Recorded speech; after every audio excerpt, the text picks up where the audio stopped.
Oh, good. Probably wouldn't have been too tired to go anyway. Yes. That's all good. And again, the question of mentors, because it's very important to get us down this road. Who was your mentors? Were there any other people inspired you? I mean, yeah, I think once I figured out what the department was, I didn't really have language. Some people are trying to figure that out still. That's Well, I think that's the and I had people that were doing putting the stuff, right? I was like, who's doing all the stuff? And the person that really inspired me and then later became a mentor is Win.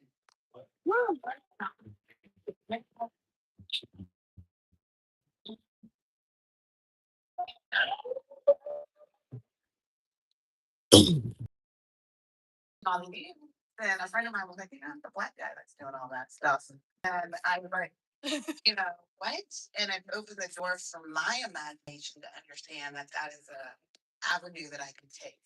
And I felt safe knowing like, well, Wynn's gone through the hard part. Like I can just like ease in there with the, many phone calls to Wynn. He's carried 1,000 Black creatives on his shoulders over decades. And, he's always the first thought.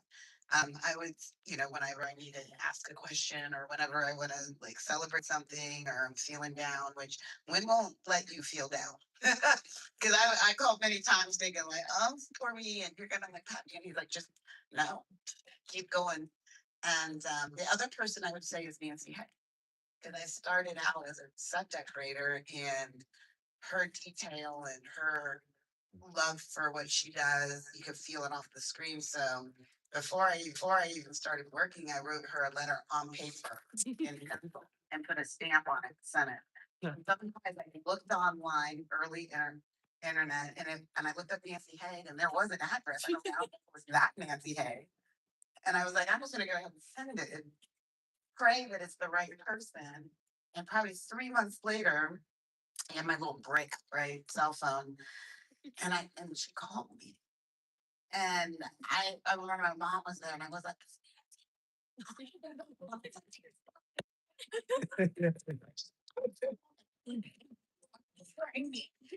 and then during Wakanda Forever, when we first started prepping, I asked her if she would decorate. And I said, do you remember I sent you a letter and you called me and you said in the conversation, you're like, good luck in the film industry. And she goes, I think you did okay. So between Nancy and Wynn, that's really where I got my everything. My favorite. What about you? Oh man, it's such a hard question to answer. Same, like I'm still trying to figure out this whole world. I never really knew it was a real job. I told someone until about 2 years ago. Um, but people kind of come and go in New Orleans, and I'm based out of New Orleans, so I've never had the pleasure of like working with someone over and over again. But not to still add into the answer, but meeting Hannah was pretty pivotal for me. It just being who she is really kind of changed the way I thought about things and the way I feel like I can now even approach things.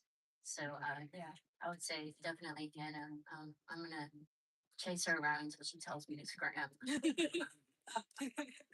That's great. Well, having one of my mentors here, we did a plantation show a million years ago, and you both really captured the full essence of it. It's just spot on, perfectly done. Thank you. Even the smells are right. But talk a little bit about how you arrived at the color palette. Well, I do remember Ryan, early on, which he usually does before he has a script. It's always before the script, which I never. So, and that's the thing. That's the thing. But just tell me what's in the pink pages. I don't have time to read this way. And for one time, and then I'm like, okay, I got it. And before there was a script, called me and he was kind of telling me about like, is it a cotton mill or is it a sawmill and you know, Mississippi and where do we want to shoot and all the things. So I just did do what I do and started digging in to make him a deck so he could understand like how everything works for a cotton mill and a sawmill, which one is better. And as I was doing that, I was like, literally, I can remember in December, and it's weird because I can really remember this almost a fever dream. I sat down and I was like, okay, I need to like do stuff. I need to like, what are we doing? And I just started sketching. I pulled my sketchbook, on my pencils and my color pencils, and started sketching. And I knew I wanted the church to be white because most churches are white in the South at that time period. And so that's the first thing I drew was this really exaggerated shape in this church and this little sketch. And then I got to Annie's and I knew um, what I wanted that to be in that since she is sort of our supernatural kind of guide through the movie, that she would be protected by hating blue. And then when I got to the sawmill and started sketching that, I was like, well, it makes sense that it's red and we're telling an American Gothic story, a Southern American story. And that's how we kind of came with the red, white, and blue. I was just like, it kind of presented itself, right? We're in America, we're telling a story that's essential and foundational. Well, not the vampires, right? Well, maybe. Like just that idea of the South, what Mississippi meant to America at that time as we went into the Depression. It was, bankrupt by the government at that time as well, and just everything that's come after that. So it's like it's such an American story, and these are our American ancestors, right? And it's such a multicultural and diverse part of the world that it just makes sense that it was red, white. Um, what's your takeaway? What was the thing you're most proud of? So, besides just surviving it.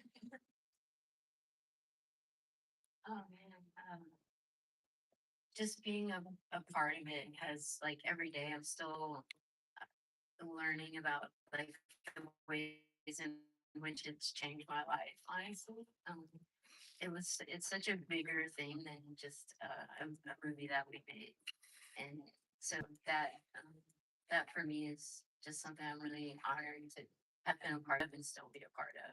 It seems like it took a life of its own outside of just like, oh, we worked on this movie. It's just something completely its own thing. So yeah. But also being from New Orleans, you really have to be sort of a scrappy survivor there. It's not like you have the prop shops to go to. I mean, there are a few. Yeah, no, it's difficult to work in New Orleans. This lady pulled an iron bed on the bayou behind the set that we were doing. Say, hey, I got you the bed. Yeah, that's pretty much what you have to do. Yeah, it's pretty scrappy.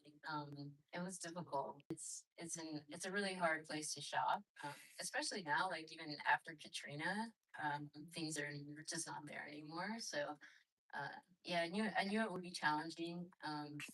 Because we don't have all those resources. The first time I went to a prop shop here, my brain exploded. I was just like, what? Like, I couldn't grab my hair. I was almost mad. What's happening here? Yeah, but that's the fun part too. It's a challenge, and I was so excited to bring these things to Ryan and Hannah. Like like every time they were walking to the set, I felt so proud, and I just wanted to see their faces because I think everybody knew what we were up against. My face was green out. It's fall, and then I would leave. That's how I do. Like I eat, I leave. No, I'm just kidding. Well, let me just, it was, what was the word? What were you most proud of? What was the challenge of You know, I think that what gave me the most pride is that we had 0 time, and that's the same for everyone. Like everything that everyone has said on this stage is so real. I was like, yes, Fiona, yes, Tamara, yes, Jack. We all, it's like I feel seen. Like I'm not the only one. Like we're all doing this. Like yes, I feel so much better. So now I can go for my next project with Brian and be like, well, let me tell you about what happened on Friday Spring. Jack, it happened to Jack too. So like stand on. Oh, Tamara, I'm done with that. I know. So I think the most proud was that we really, you know, as we went through the film, I felt like every location we went to, like Monique was saying, there was just more to it, right? There was like things happening. And it all sounds really crazy and strange, but don't we live in a crazy and strange world? So it was magical. And then I kind of felt like I knew for the first time I was very sure. And I think that I, being a production designer and sort of like, you know, when I first started on a big movie like Panther and everybody was like, can't you?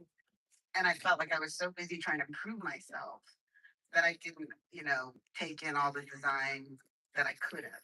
And here I felt so sure that in a little amount of time, I knew that I could try all these processes. Like, well, happens with that chemical when you put it on acid treated wood? Let's take the time to find out. You know, everybody else was scared to death. Like, they're like, we don't want to talk about it. And I'm like, oh, we do. And, you know, relaxed about it when it's like, and never and but I felt very sure, and I like knew like this is the location, and I'm lucky to have someone like Ryan who is like, okay, what did she say? And let that be the location. Right. Like there isn't another choice. This is it. I feel it in my bones, and then you can feel it in your chest. You can feel it in your heart. Like this is where we're supposed to be. And if it's not, I'm also like, let's bounce. I mean, let's go. So that was special because I could be sure and then have someone to back me. Right. Who had the, let's be clear, the power to say this, yes or no to that. So that was really special. Also, I think so, um, unlike Panther, this is a real hands-on movie today. You got to see it in real time, you feel it, and pull it together. That's a particular experience that I'm quite missing these days. And speaking of tactile and hands-on, when um, I don't know if everybody realizes this, but when you're doing things with products from 100 years ago, you don't necessarily find them in great condition. And they did grocery stores, two grocery stores, because they were segregated, so they were across the street from one another. And then Annie's place, which each of them was just beautifully done. And how did you manage all of that? Not so much. But we actually had the ability to like hire a big graphics team and hire people to go shopping for like the stuff we needed. I think the point I'm trying to make is that like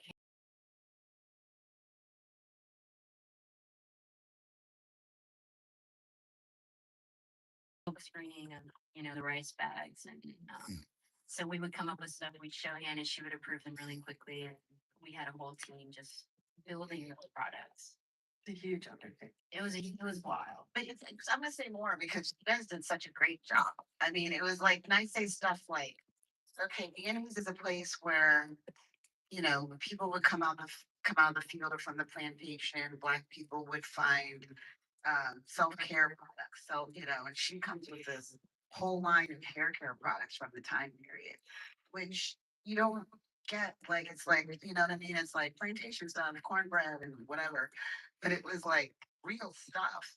And when the actors, because, and I'll just say this to anybody who wants to decorate or design, there's a whole world where the actors come in. It just because it's not on screen, it still needs to be there because they need to walk in and perform to it. And if it's just like we're just gonna see that wall, you know what I mean, and you just do that or just have whatever, just put a piece of cornbread on it or whatever you're gonna do. Sure, I mean, we went in the rain, in the mud, we fought the weather. I'm getting phone calls. The 5 ton is 10 feet down in the mud. We've got a river running through the farmhouse and stuff. I'm like, oh, I'm gonna go back to bed. Don't call me. But she just didn't stop at all and presented everything so beautifully that when the actors came on the set, it was like they knew where they were, and that was Monique. Thank you. What was your most challenging? Yeah. What was the most challenging call sheet? I said, I want that work all shit. Like, what? Oh, that's right. Like, I'm not looking at this. Call me. And I get really mad, right? When they didn't. And then show up and be like, where's the thing? And I'd be like, what? And then it's on the call sheet. Scrambling to find the call sheet. And I There's just a rating on the call sheet. well, look at that. It's on the call sheet. And I'm like, well, why don't they stop calling the designer to tell them that there's a thing that they need like right now instead of just looking at the call sheet? So I don't. True. By the end of the show, though, we were just. I don't even think we had call sheets. It got crazy. Like pop out to the train. I'll never forget that. We said pop out to the train station, and it wasn't done. I was like, pop out. But wait, tomorrow there's nothing there. Train, there's no.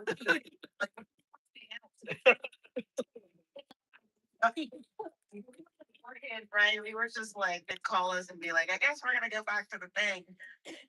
Yeah, and then we ended up building two juke joints because like they love to do it. And y'all know that, like, well, I'm just looking at these, the design decorators like, totally know. It's like we just need the front of the juke. Okay. We're only building the interior on stage. Oh yeah, we can afford that.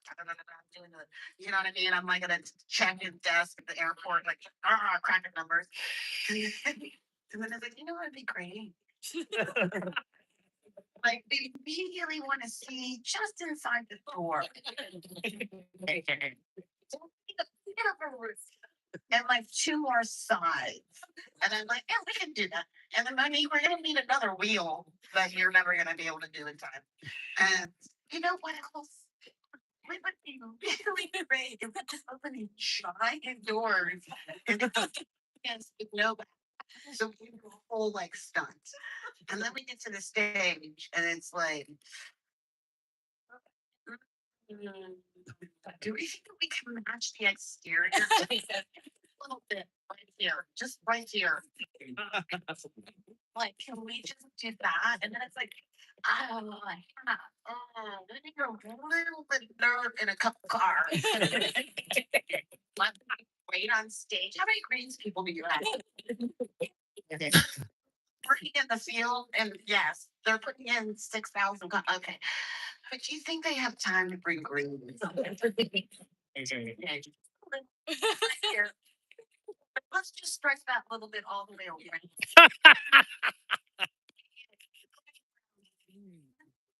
Where Sammy jumps off. But we would love it here.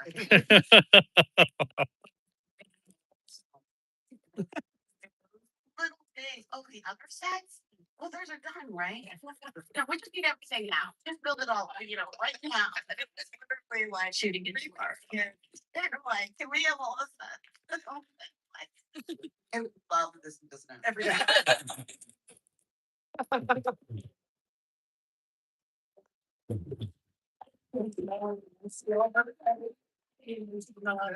The truth, you cannot end on a better note. I thought about you, and I swear to God, we were in flow. We were in the shoot joint, and they're like fire. And I was like, the first thing that came to my head, I'm like, we're gonna have 1,000 candles on the same way. We're gonna get talking about like they almost burnt down everything. Like this is a tinderbox. It was like, so we should use kerosene. In this small little in this stage, and then we're gonna burn down the roof. And I was like, oh, is that a VFX right? But that's 10. And when do we do it? Then we need to make it look new again after that. Can we do that again? It's like a cacophony of like just hilarity. Smart is how it is.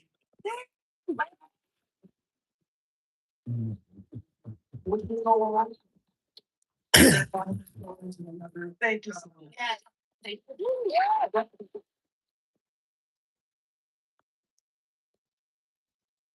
That was hilarious.